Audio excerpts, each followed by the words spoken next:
How are we doing, everybody? It's Coach Alex from Maximize Potential coming at y'all with another great Mobility Monday. Are you a lazy butt? Stick around and find out. But before we get into that, if you haven't noticed, our cold weather gear is finally here. We've got sweaters, we've got sweatpants, we've got beanies, and we've got a good assortment of hoodies. We've still got a handful of deals going on right now, so head over to the shop and grab some stuff while you still can. I'm gonna go ahead and leave a link down in the comments below. Today, we're talking about lazy glutes and how to fix them. So let's go ahead and jump right into it.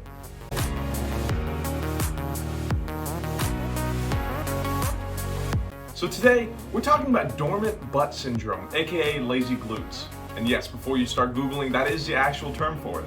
Dormant Butt Syndrome is a condition where your glute muscles have forgotten how to fire correctly and may not be activating properly, specifically during exercise. This is going to be common in individuals who sit or are stationary for prolonged periods of time.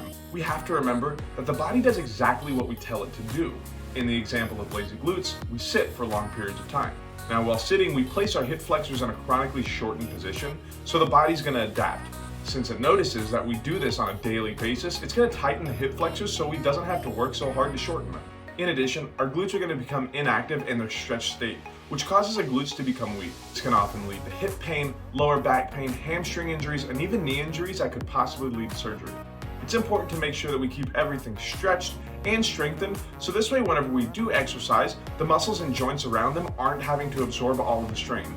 Some signs of lazy glutes may be balance or gait issues. This may be due to uneven compensation for one side or the other in those glutes.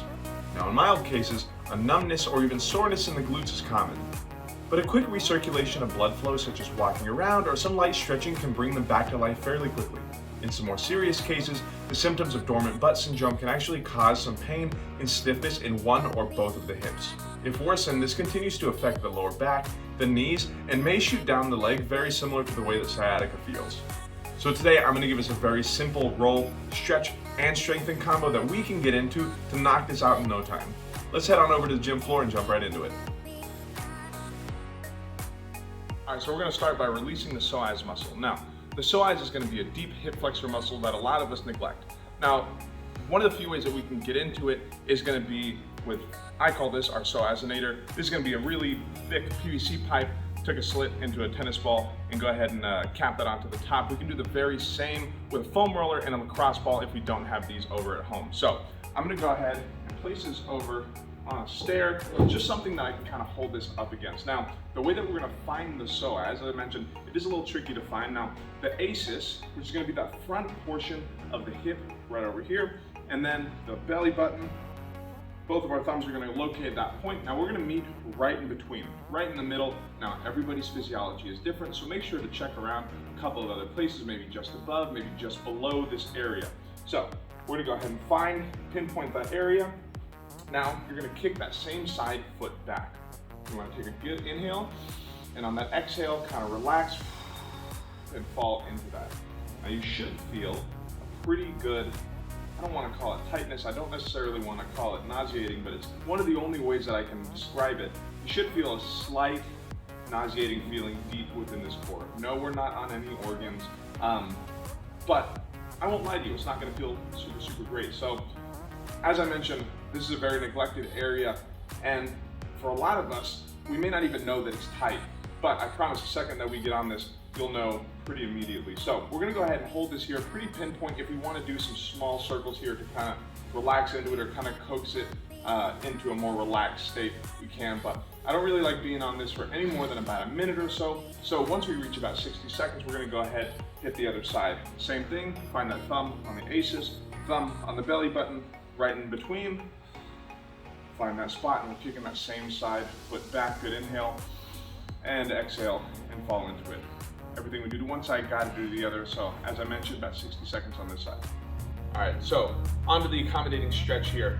Now, whenever we talk about lazy glutes, when we talk about weak glutes, one of the big things that comes from it is going to be a tight low back. Now, that's going to be mostly due to a weakened core and weakened glutes. So we are going to get into this hip flexor stretch, but the reason I bring these two areas up is because we're going to have to strengthen out those two places. So we're starting in a half kneel position first.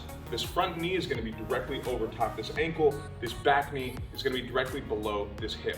Now, as I mentioned, we're gonna wanna strengthen out these two muscles here. I want us to squeeze that glute, my back glute, and then try and rotate the hips underneath you by squeezing that core. The combination of the squeeze on these two, you should feel a good stretch in that hip flexor straight down the leg here. Now, if we need to get a little bit further into it, we can lean a little bit further forward. Now notice that I'm leaning forward, I'm not arching my low back backwards.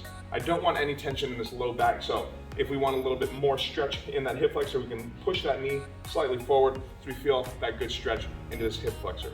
Now we're gonna hold this for about 60 seconds, give or take. Then, as I mentioned, everything we do to one side, we have to do to the other, so we'll go ahead, swap over to the other side. Remember, good rotation in the hip, good squeeze in that glute, and we should feel that stretch pretty immediate. 60 seconds on both sides.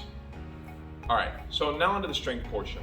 Whenever we talk about lazy glutes, the first sign that I usually see specifically when we're doing exercise is that during a squat, sometimes especially on the way up, I see those knees kind of falling in. We call that a valgus knee. Now that glute med muscle is gonna be one of the main stabilizing muscles in the glute, specifically for the knee. Now whenever we squat, we always want those knees just slightly externally rotating out towards that third and fourth toe. If our glutes are not firing correctly, that's when that knee is gonna start falling in. So what we're gonna do is put a band up around the knees. All right, so now that we've got this band just around the top of the knees, I'm sure some of y'all are looking at this thinking, well, isn't this a little bit counterintuitive? That band is just gonna be pressing those knees inwards. Yes, that's exactly what we want it to do. So this band is giving us tactile feedback by pushing the knees inwards, meaning that these glutes are forced to push these knees outwards, specifically whenever we're getting into that squat. So we're gonna be doing banded body squats.